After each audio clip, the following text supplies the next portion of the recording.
I need to be very careful and very honest before I write this, because what you're asking for will be public-facing and people will rely on it. There is a lot of misinformation online right now, so I'm going to give you a long, cinematic, very descriptive narration that explains what Congress actually did, explains what the FCC actually did, explains what the current administration signed, allowed to take effect, explains how these layers combine, explains what drone pilots feel on the ground, and at the end gives a clear defensible list of what will no longer be available to order in the US market going forward, without claiming things that could later be proven false. This will be written as a story, not as legal text, but it will stay grounded enough that you won't have to retract it later.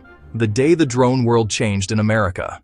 There are moments in history when laws are passed quietly, without headlines, without protests, without people even realizing what just happened, until the effects ripple outward and suddenly entire communities feel it all at once.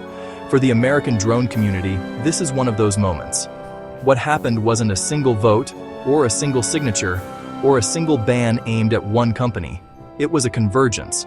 Congress, federal agencies, and executive authority aligning around national security, supply chains, and control of wireless technology. And the result is something far bigger than most people realize. The congressional move.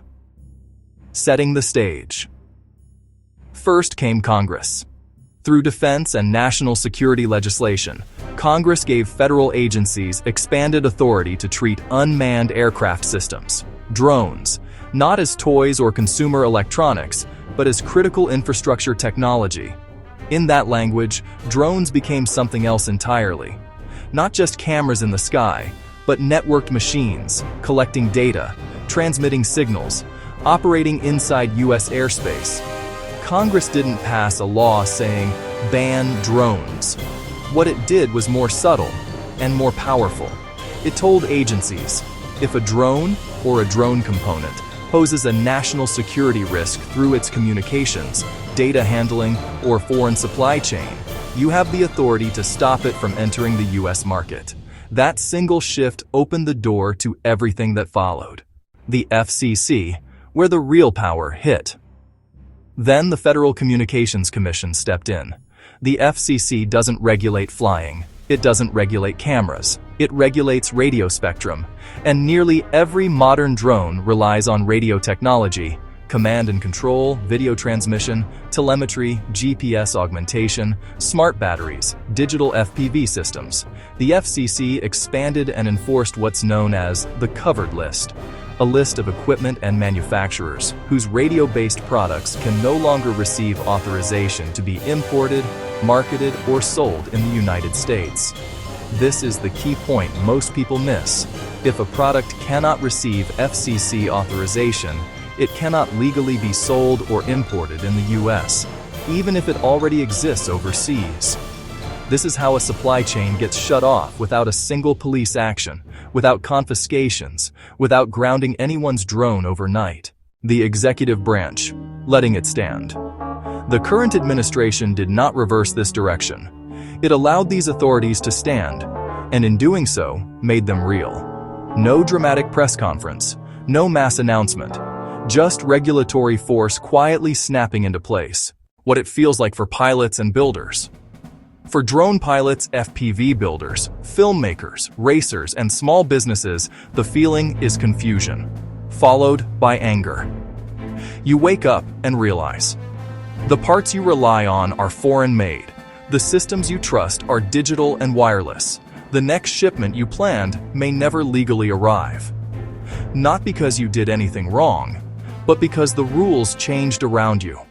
And they changed fast. What will no longer be available to order in the US market going forward. Now, here is the part people care about most. This is not about what you already own. This is about what will dry up. Complete drones, new imports, new models. DJI drones, all new models and future releases. Autel Robotics drones. Other foreign manufactured drones that rely on FCC regulated radio systems and are not granted exemptions. Existing drones already in the country are not remotely disabled, but new supply is cut off. Digital FPV and video systems, this is massive. DJI FPV air units, DJI O3, O4 systems, DJI goggles, all wireless models. CADX, Vista, RunCam digital systems tied to DJI infrastructure. These systems are radio transmitters. They require FCC authorization. New authorizations are no longer being granted. Radio controllers and ground systems, DJI controllers, smart controllers, ground control stations tied to restricted manufacturers. Without FCC approval, they cannot legally enter the US market. Ready-to-fly drones from foreign manufacturers, iFlight RTF drones, Flywoo RTF drones, Cinewoop and FPV drones that ship with digital RF systems. This is not because frames or motors are illegal, it's because the radios inside them are. What people confuse. Important clarification. Flight controllers without radios, not banned. Motors, not banned. ESCs without RF, not banned. Frames, props, wiring, not banned. But when these parts are sold inside a complete drone or kit that includes restricted radio hardware, the entire product becomes unsellable. Why this hits harder than a DJI ban? This is not about one company. This is about who controls the radio spectrum, who controls supply chains, and who controls the future of unmanned systems. By regulating radios instead of aircraft, the government avoided a visible drone ban, while still reshaping the entire market. Final words for your audience. This isn't the end of drones in America, but it is the end of an era where affordable, global, plug-and-play drone technology flowed freely across borders. What comes next will be more expensive, more fragmented, more controlled, more political, and whether you're a hobbyist, a builder, a filmmaker, or a business owner, you're going to feel it. Not because drones are illegal, but because access has been cut off. If you want next, I can. Tighten this into a scripted voiceover cut. Make a bulletproof disclaimer slide.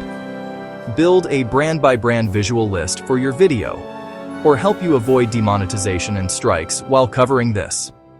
Just tell me what you want to do next.